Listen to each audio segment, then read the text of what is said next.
Okay, welcome in. Seeing a few people come in. Welcome to the session, guys. We'll just give it a couple of minutes before we get started. We're pretty much bang on midday Australian Eastern Standard Time at the moment, so we'll give it 1 or 2 minutes to see if there's a few more people joining. But yeah, welcome everyone. Excited to have you all here.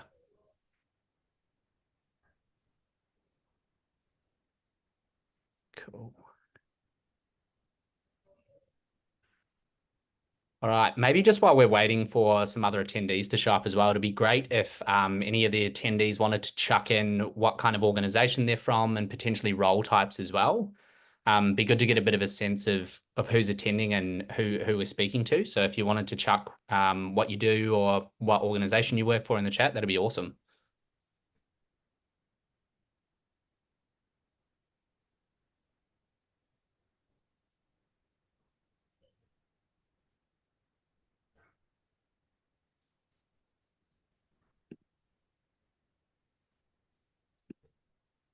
Okay. I think we're probably good to get started. I'm sure there'll be a few more trickle in as we get into it, but welcome everyone to the webinar. Thank you for taking your time out of your busy schedules. I'm sure everyone's got a lot on coming up to the Christmas break. My favorite line at the moment is it feels like everyone's got about 3 months worth of work to accomplish in the next 3 weeks. So very much appreciated that you've taken the time today to actually join us on this webinar. Today's session's all about rethinking expense management and how finance teams are boosting efficiency and control, as per the slide there that you see in front of you. My name's John. I lead the customer success team here at Wheel. We are Australia's leading spend management platform, amongst other things. And today I've got 2 representatives from some fantastic not-for-profit organizations alongside me in Liz Patet and Christine Wiltshire. Liz is from Yumba Bimby and Christine is from Disaster Relief. They both hold finance roles. Liz is a finance manager and Christine is a financial controller. I'll throw to them in a minute to give you a proper introduction to themselves and their organizations as well. But both of these organizations are mission-driven and play a vital role in strengthening community welfare by providing direct support to individuals and communities. So with that being said, I will stop talking. And Liz, I might start with you to just give a brief overview of, I guess, your organization, what you do, and I guess your role there as well would be great to understand. So Yumba Bimby Support Services, we are an NDIS registered provider. We offer a range of support services to individuals with a disability across the Central Queensland and Western Queensland regions. We were founded back in 2000 by a small group of parents who wanted to be able to provide professional and local supports to people with a disability. Since then, we have grown to support 216 participants over the region. We have a workforce of 90, which that's huge growth for us. And we're averaging around an annual turnover of 7.5 million. Wow. My role, I work closely with the board and our leadership team to oversee and execute the financial strategies of our organisation, and just make sure that we have a sustainable and viable business for our community, because it is what we do is really vital and is integral to our community out here, being that we're in such a remote location. Yep. Yeah, awesome. And Liz, just on that quickly, you mentioned that you're kind of scaling up pretty quickly. You mentioned you're at about 90 employees now, which is awesome. Do you have any data or anything around, I guess, how much you've grown over the last 12 or 24 months or anything like that? We are steadily growing. We've had so when I first started, which was 7 years ago, we were just rolling out to the NDIS. We had, I think, 15 staff. Sheesh. So we've gone from 15 to 90 in 7 years, and looking to go even bigger. Yeah, unreal. That's so cool. Thanks, Liz. And Christine, I might throw to you now to just give a brief overview of disaster relief and I guess your role there and what disaster relief does in the community. So Disaster Relief Australia, we are non-emergency services providers, and so we go into communities after disasters have hit and help the communities rebuild. So we're volunteer based, and we're veteran led, which has so we have a lot of ex-service personnel, both as staff and volunteers. And our volunteers that we have on our books are about 5,000 at the moment. And we have just less than 80 staff. We are reasonably new as well, but we've had a lot of growth. In the last 18 months or so, our staff has over doubled, quite a bit more than doubled actually. But one of the challenges we have is that we're based all around Australia. We have, pardon me, we have 3 key offices, and otherwise, literally in every corner of Australia, we have volunteers and staff.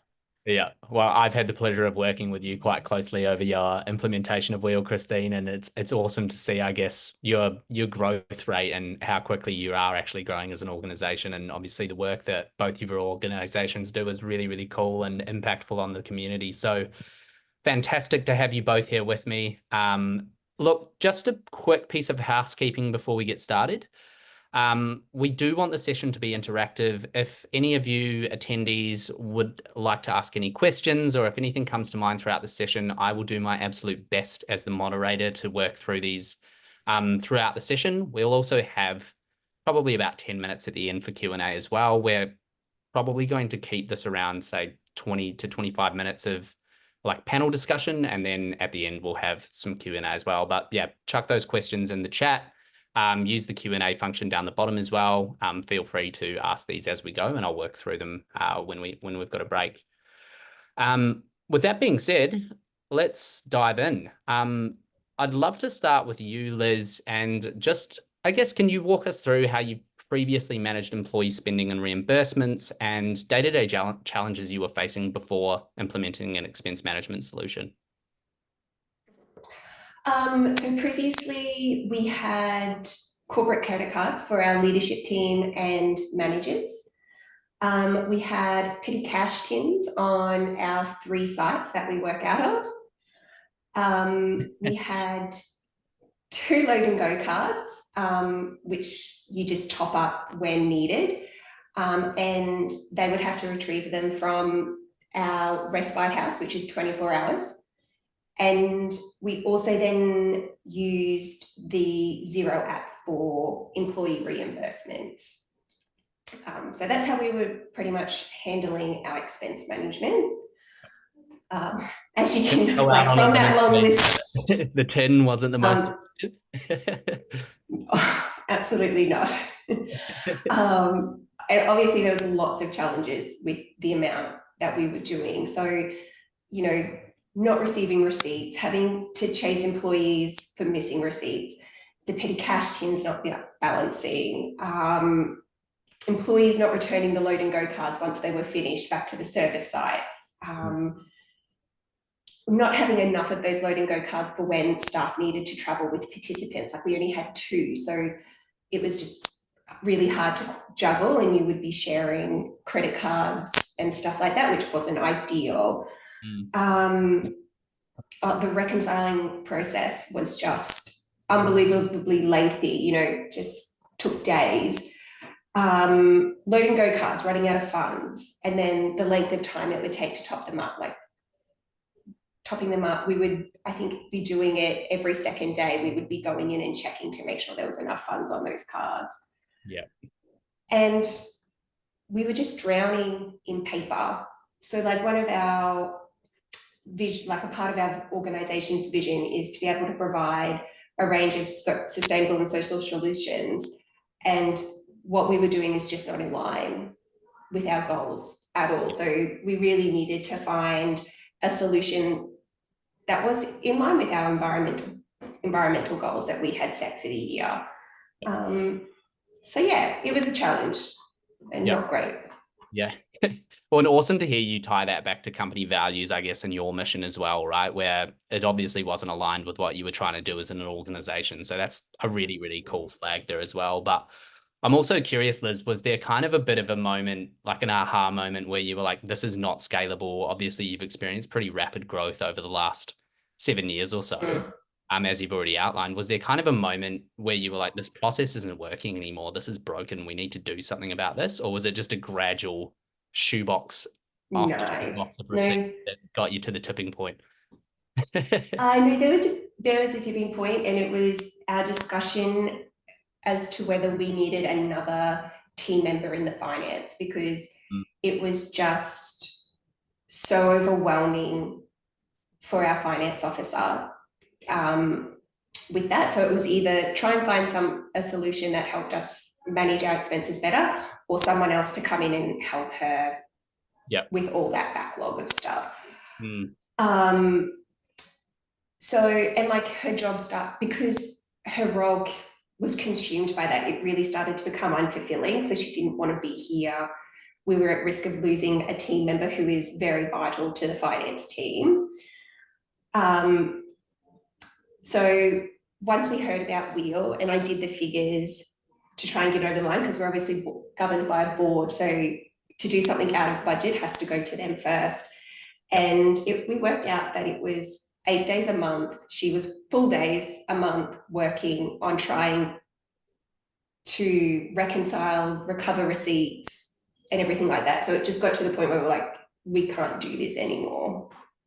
Yeah. And we needed something. Very significant portion of a whole person's job, right? Just the administrative task of actually reconciling those transactions. That, yeah, why not put a solution in place if it's taking 8 days of somebody's time? Totally get that. And yeah, putting in a software that's I think is better than trying to put on another team member. Yep. Yeah. It's a lot more cost effective.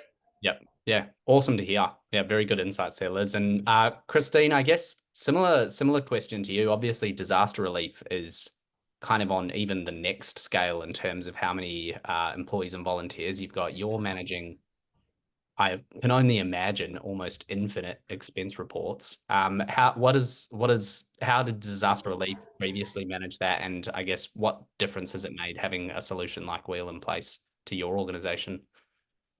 You name it, we had it. We used gift cards, we used vouchers, we used Australia Post cards, we had credit cards, we had debit cards, we had not a whole heap of petty cash, thank goodness, but yeah, we had very manly men, ex-army people spending on Victoria's credit card, because that's the one that was closest at the time. And often we had very short lead times as well between knowing we were going on a disaster relief project to actually going. So there wasn't enough time to create a new debit card or whatever the case may be. So over the last Christmas break in January, we had a Far North Queensland project and a Gold Coast storm project at the same time. And that is where everything realistically fell apart, and it was just crunch time. Yeah. We lost so many receipts. Yeah. Yeah. Do you have like similar qualm as Liz, where it was taking up a particular team member's time and just allocating way too many resources to something that in reality is such a menial task, right? We had a process where we would download transactions from bank feeds, and often they'd be 3 and 4 days late anyway, after presenting, especially from a remote location. And just the emails. And I remember one day I spent about 3 hours sending these emails out, and so much so that you'd get responses before you'd even finish sending them.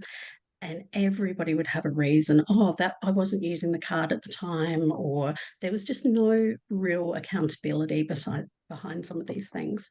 and it was so delayed, they'd forget about tax invoices being in somebody's pocket. And Yeah. The card sharing piece is an interesting one that gets brought up a lot as well, right? We're trying to drive accountability when you've got 2 corporate cards across a business of 80 or 90 staff is an absolute disaster. I think as well with the Yes. volunteer base, we just never knew who would be volunteering as well. So Yeah, very hard to keep tabs on that, right? When there's 2 or 3 generic cards floating around and they're getting shared across people that might be volunteers or even permanent staff as well, I'm guessing. Yeah. Awesome. Cool. Well, thank you both for, I guess, sharing those insights about how your orgs actually changed and adopted this piece of tech, and I guess how your old systems were working for you. Kind of keeping on that theme, it'd be great if, like, Liz, do you have any specific success stories around like a difference that's been made either operationally or culturally within your organization, having implemented a spend management solution? And I guess implementing that piece of tech, right, that in theory is supposed to make your life easier, but it'd be great to hear like a real world scenario where that's actually impacted your organization. Yeah, so here we like to be able to provide our staff with the tools to make their jobs easier, but also highly efficient. We run, obviously, with the NDIS funding, you have to run quite tight margins. So our staff running back and forth, picking up cards from one place to another is not a highly efficient use of their time. So being able to bring Wheel in, it has improved our efficiencies and our productivity with our staff, with the support staff mainly, which for us obviously is increasing our profits as well, which we then put back into our participants. So that's probably the biggest change, like success for us, is being able to get better margins from our staff.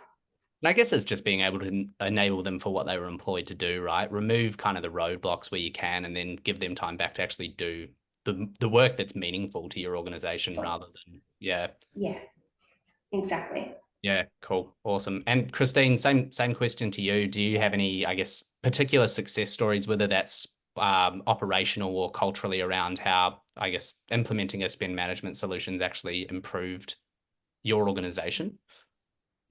So one project that we had, our volunteers, we know a lot of them very, very well, but there was one person who was given access to Wheel, and after a short amount of time, we realised we weren't getting the tax invoices, which is essential to any funding agreement that we have.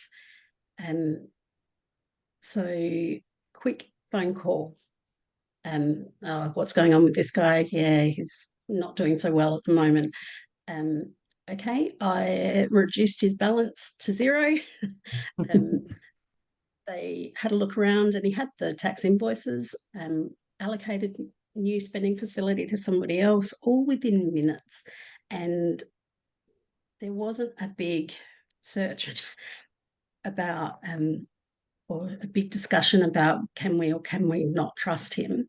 It was, okay, you're not feeling up to it, no worries, we can manage this. And instantly it was, whereas before we wouldn't know for a week or two, even longer. So we've gone from 38 receipts missing in one operation to literally 2 in another. And Amazing. that was, one got washed and one...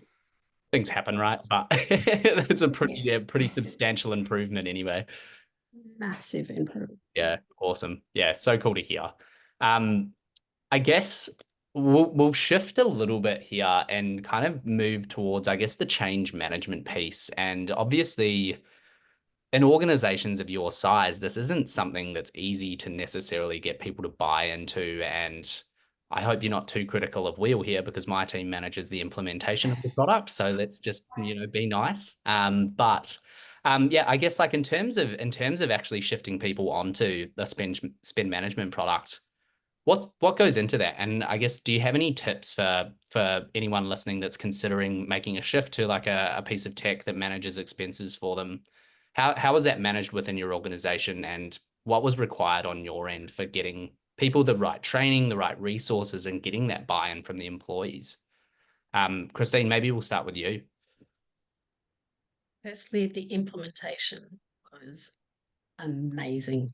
And by the time the agreements were in place, to actually setting it up for use was,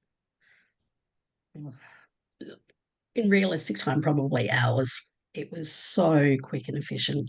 It took me off guard a little bit because I wasn't quite ready for exactly how much flexibility we would have.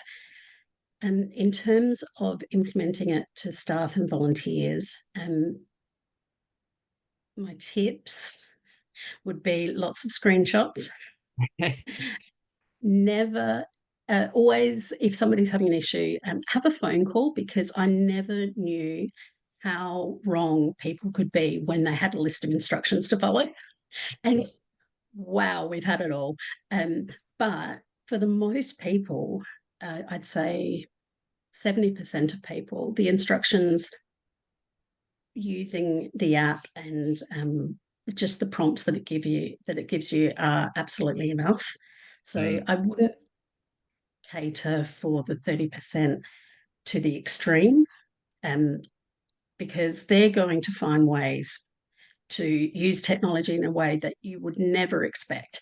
So that 30%, often speaking to them has been the way to go, and things can be cleared up so quickly and easily once you know that they're on the website rather than the app, or whatever the case may be. But overall, out of 150 odd, 57 people that we've onboarded, we've had 4 people that don't like it. Yep. Which in reality, that's a pretty good ratio, really, isn't it? In terms of, I guess, any kind of tech that you're rolling out, if you get a 98% approval rating from your team, I'd consider that a massive success. Easily. And the people who didn't like it only tried they didn't even reach out for help. What are you meant to do in that case? So, yeah, it's been easy. Yep. Awesome. And Liz, same question to you. In terms of actually getting this like spend management software implemented across your business, did you have any tips or, I guess, training advice for anyone watching that doesn't have a system like this in place? Yeah, so we didn't we rolled out gradually. So we kind of did a bit of a staged approach, just probably because I like to keep control over everything and make sure that it's all working before handing it out to everybody. So we started introducing it with just our admin team first. So I could control that because we're all in that one building. So if they had any issues, they could come to me. Then we had a few staff who had to travel, and I'm like, okay, well, let's try the card with them. And then we just gradually got bigger. And by the time we got to one of our whole organisation trading days, that's when it was then rolled out to the rest of our support workers as well. So I think that worked well because it helped me work out any little niggly glitches or anything like that before I had a whole heap of people coming at me. Like I had my answers already sorted. I'm like, oh, yeah, you're having trouble with that. That's because of this. And so I did like that way.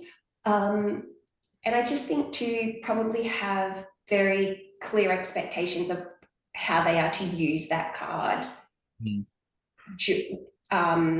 place so they know what they can and can't do. Because, yeah, sometimes people like to push the boundaries and you're like, not so much. So, yeah, they're probably my 2 tips for the training and rolling it out. Yeah, awesome. And look, I love the dip the toes in the water approach as well, right? It gives you kind of your finance team, your admin, a bit of a chance to actually experience what's happening before it just goes full scale and can catch you off guard a little bit. It gets kind of some of those niggly questions out of the way and can make it a bit easier for everyone, I think, as well. Cool. There is a question. I think it's going to be semi-related to the next question I've got for you anyway. So I might just pause on that, Anastasia, for the minute. And if we haven't answered it, I'll come back to it in a second. But my next question for the two of you is, how have you managed to change behavior around spending? And I guess to Anastasia's question as well, how do you manage to get all the expense receipts and claims submitted for month end? Have you noticed a culture shift in your teams actually going in and submitting the expense reports, attaching those receipts to transactions? And I'd love to talk a little bit around that as well. So maybe Liz, we'll start with you on this one in terms of the behaviors from your actual employees in terms of getting the receipts submitted. So all our employees have a card, from our CEO down to a support worker. Everybody has a card, and having Wheel has definitely changed their accountability and wanting to provide the receipts and everything like that. We do have the card blocking feature. So if you don't upload your receipt within 3 days, your card is blocked and you can't then use it until the receipt has been uploaded. So I think that's kind of changed the way the support workers and the admin team work as well, because they're like, oh, I don't really want to come to the finance team asking them to unblock my card, or I don't have a receipt, what do I do? So it's really driven a lot more accountability from our employees. And I also think too, like being able to have more visibility over like the back end. So you're able to tell who was spending the money, when they were spending the money, where. And that just helps you, if a receipt is missing, it's just helps you be able to either find the receipt or follow up with that person a lot quicker than what we were previously. Yep. Yeah. Awesome. Yeah. And good to hear like the card blocking tools actually made a bit of a difference. So I guess for those of you not familiar, and Anastasia, maybe this helps with your question a little bit as well. Effectively, an employee's card will get blocked after a set amount of days if they haven't submitted an expense report. Liz and Christine can probably attest to this. It happens once or twice and then it becomes really embarrassing. So it tends to actually shift a bit of behavior there, is what we found. So hopefully that answers your question.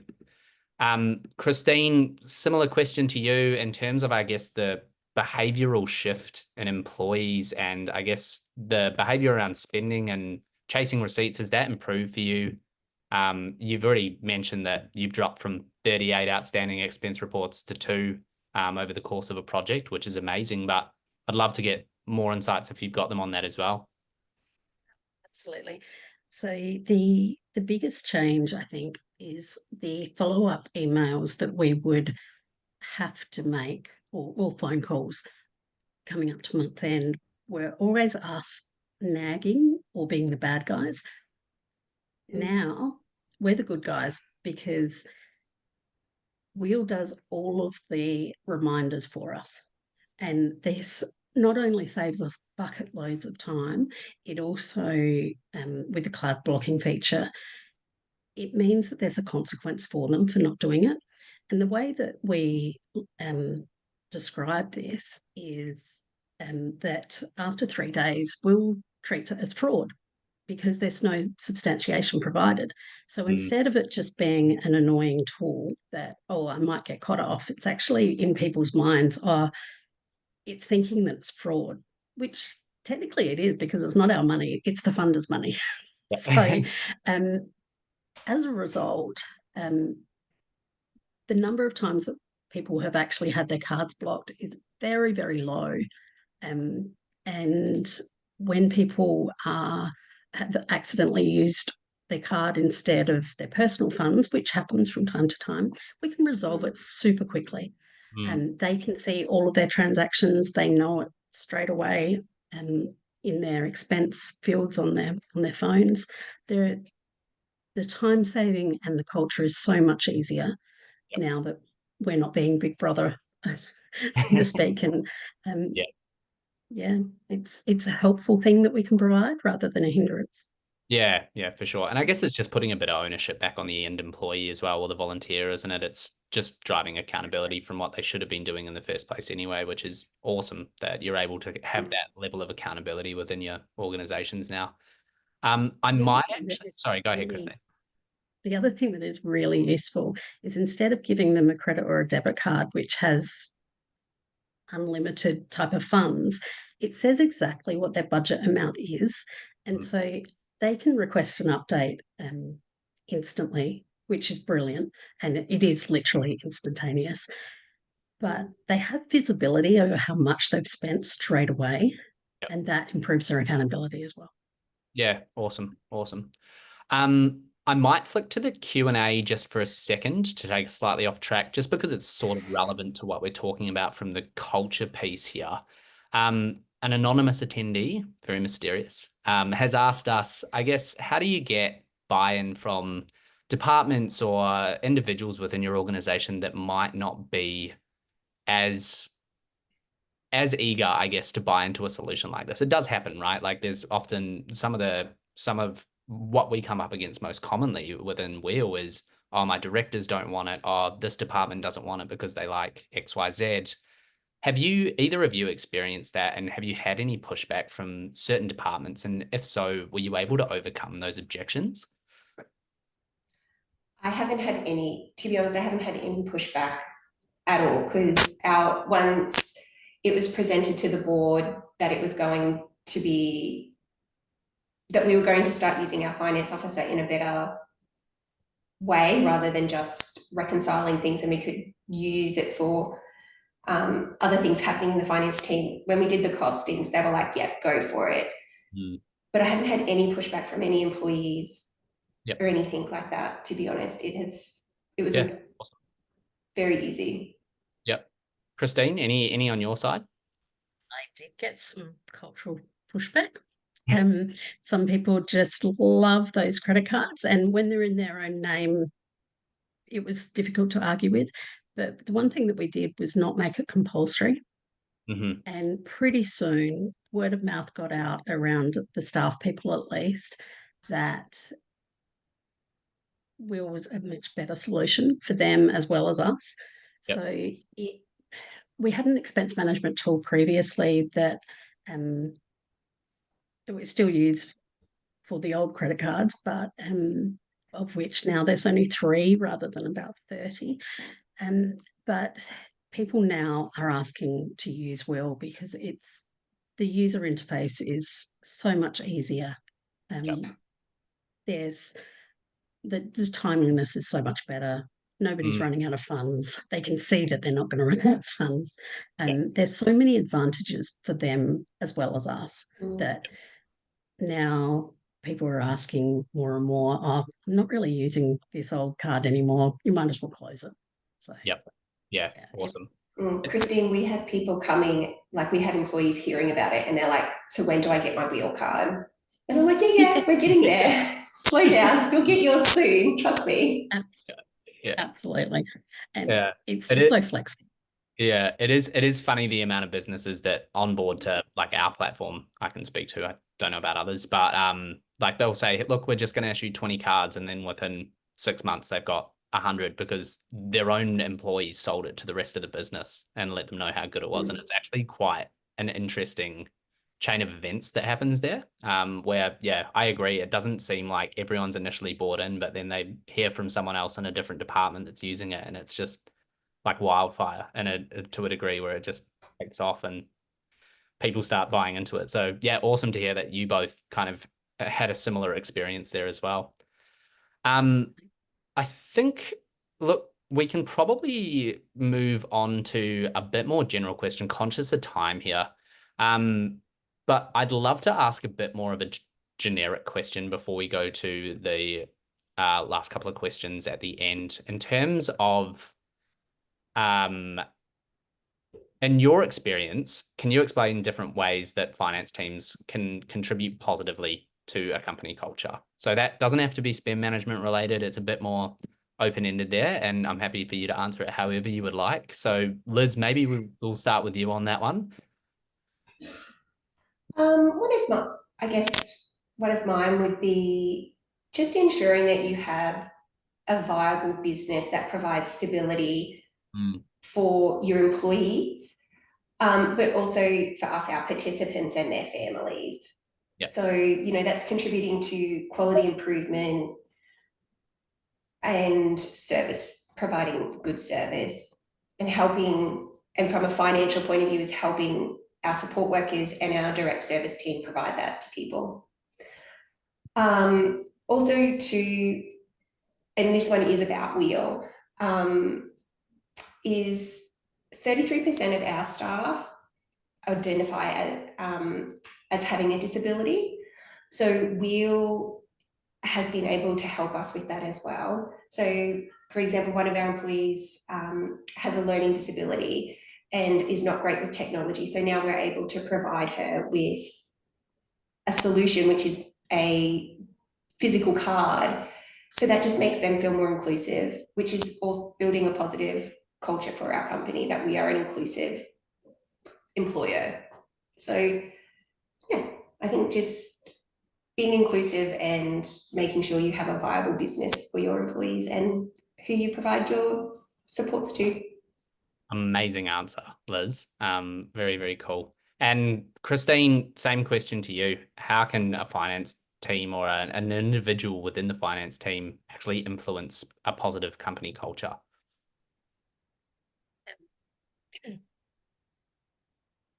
The way I view it is that we provide a service.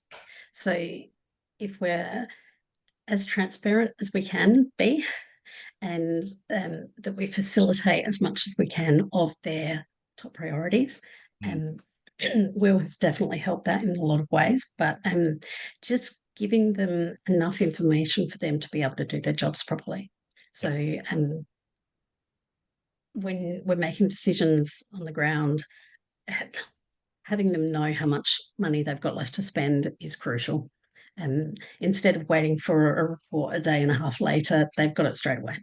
So giving them the tools to do their jobs better and not nagging them is awesome. So we've literally gone from where's this, where's that, see this is important, please, to it's important, let's help you. So it's the helpfulness. I don't think it's anyone in finance's favorite job to be chasing up employees and nagging them either.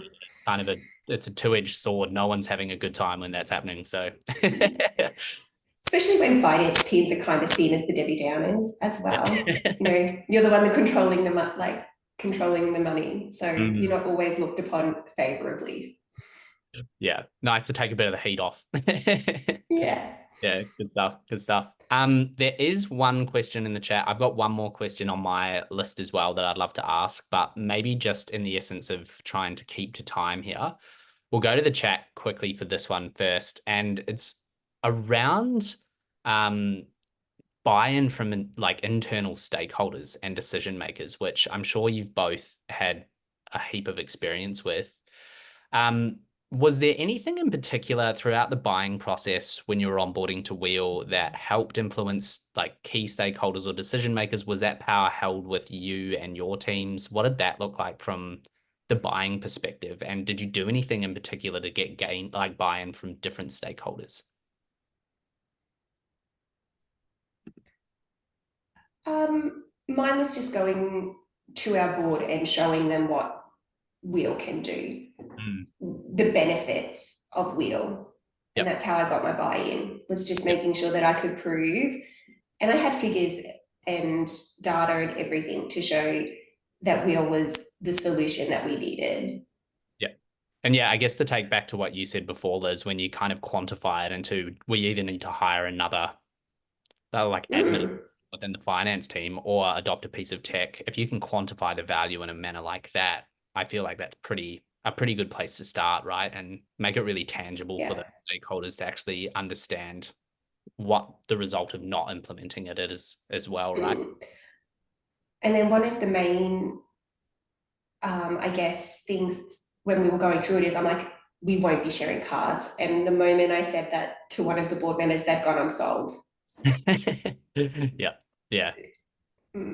I guess, it's kind of just like leaning into the pain points as well, right? Where there's very apparent problems within a dated process, which we've kind of covered at the start. So kind of leaning on those pain, I guess, clearly articulating how a piece of software can resolve that rather than just continuing with the unscalable process and hiring more people to deal with the problem.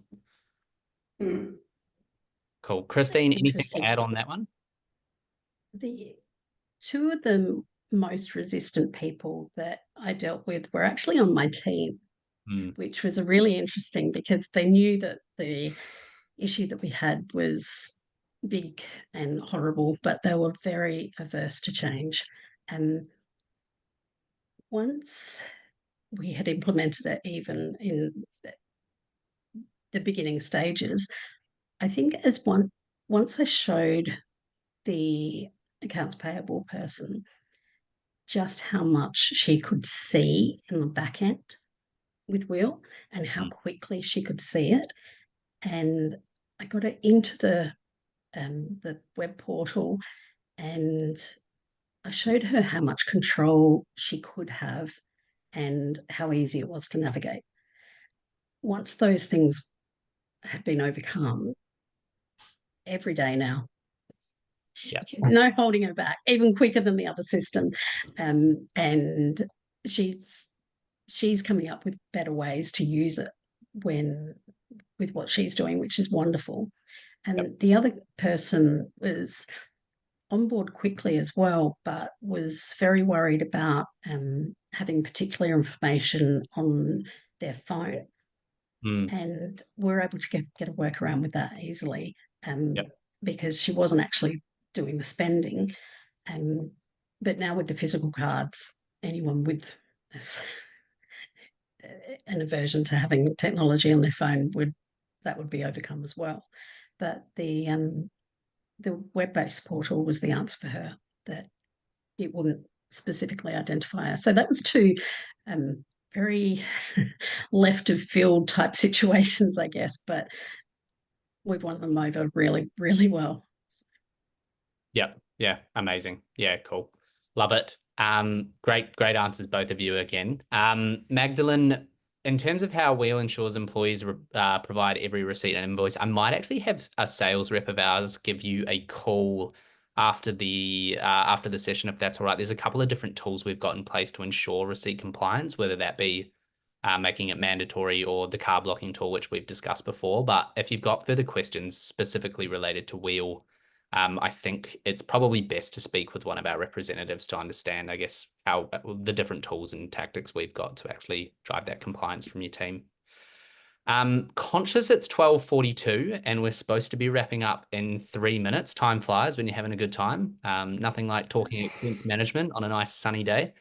But look, I might open it up if there's any other questions from the chat. Otherwise, I've noticed a couple of people starting to drop off. I'm guessing we're getting to that time where everyone's either going into other meetings or heading on lunch or heading to the beach. So feel free to pop any last questions in there, and we'll do our best to answer them. We'll also pop something up on the slides in just a second. It's just a survey question, yes or no answer, really. But if there's no other questions, we can probably wrap up there. And Liz, Christine, thank you so much for giving your time. Obviously, awesome insights from the both of you, and great to hear your stories and how spend management solutions have actually impacted your business. Everyone that's attended, we again appreciate you taking the time out of your day to join us. Really, really appreciate it. I know it's a crazy time of year for everybody, so much appreciated. And I think that's a wrap. Thank you. Cool. Fantastic. Thanks, guys. See you later.